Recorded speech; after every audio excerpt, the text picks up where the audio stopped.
They called it charm, that easy warmth, that perfect curve of the lips. Advertised in Sunday magazines, a photograph printed in every Sunday magazine, projecting family bliss inside every suburban living room.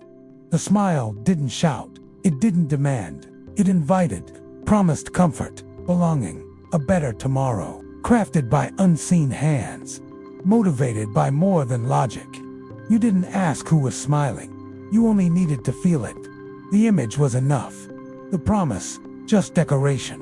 What stayed with you was the glow, the soft-lit promise that everything you desired was already within reach. It wasn't just teeth and lipstick, it was architecture, designed to hold your gaze, soften your doubt, and make wanting feel natural. The eyes promised honesty, the curve of the lips, certainty. Behind it, gleaming kitchens with pastel refrigerators, two-tone stoves, and chrome handles catching the light. You could almost hear the music behind it, the warm jingle that made strangers feel like neighbors, and neighbors feel like friends. Each ad was a story, and every story began the same way. With that smile, it didn't tell you what you lacked. It showed you who you could be. And in that moment, you believed. She studied the pictures in the magazine, the gleam on the refrigerator door, the perfect fold of the drapes, the table set with matching plates and polished silver. She circled items in catalogs like a map to a better life. Pastel blenders, two-tone ovens, a sofa that promised to last a lifetime. In her head, the melody played, bright and clean. The life you've seen, all it needs is you. Each purchase was a step closer to the picture in her mind, the one where everyone smiled. She learned the angles for photographs, who stood where, which side of her face caught the light. By Christmas, the tree would be flawless, the presents wrapped in paper that matched the garland. And when the camera flashed, her smile was identical to the one in the ad. If you want to keep walking deeper into the labyrinth, you know where to find us. The house was ready before the guests arrived, tablecloth pressed, candles aligned, the rose carved just enough to show its tenderness. She placed the chairs like a director setting a scene. Every plate, every napkin, a prop in the story she was telling. The laughter came on cue. The compliments, and in the quiet moments between courses, she could almost hear it. The line from the ad, spoken like a blessing, where every smile feels like home.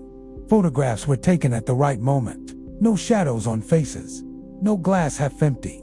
By the time the night ended, the pictures told a perfect story, even if the night itself hadn't.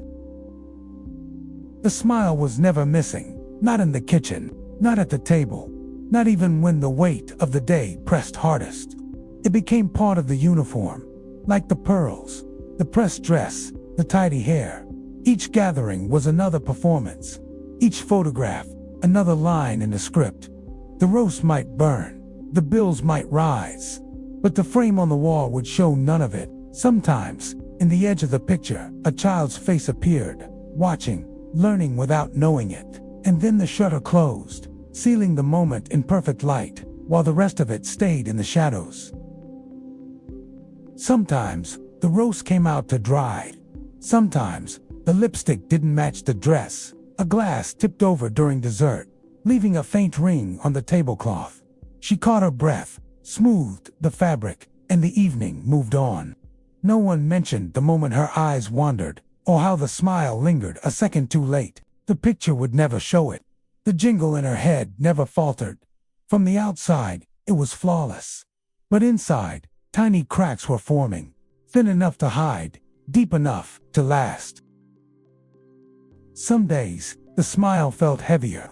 It wasn't the pearls or the posture. It was the space between one breath and the next.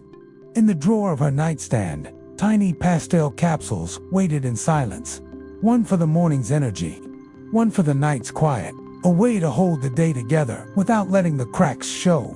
The labels spoke in soft promises, the kind you could believe when the world needed you polished. It wasn't called escape. It was called keeping up, and it worked, at least long enough for the next photograph. Across the street, the same curtains hung, the same lawn trimmed to the same height, smiles framed in living rooms, that looked almost identical to hers. Magazines confirmed what she already knew. This was how it should look. An open house was a silent competition. The roast on display, the shine of the silver, the still life of perfection, carefully arranged for anyone who might be watching. And everyone was watching. Each neighbor a mirror, each photograph a standard. It wasn't imitation. It was agreement, a collective vow to keep the story intact. The children learned without lessons. Which smile belonged to the camera, which words were safe at the table. They knew when to wait, when to laugh, when to disappear into their rooms. Play was quiet. Questions were brief. They didn't see the effort, only the result. From their view, this was how life was meant to be. The polished table, the measured voices, the perfect picture on the wall.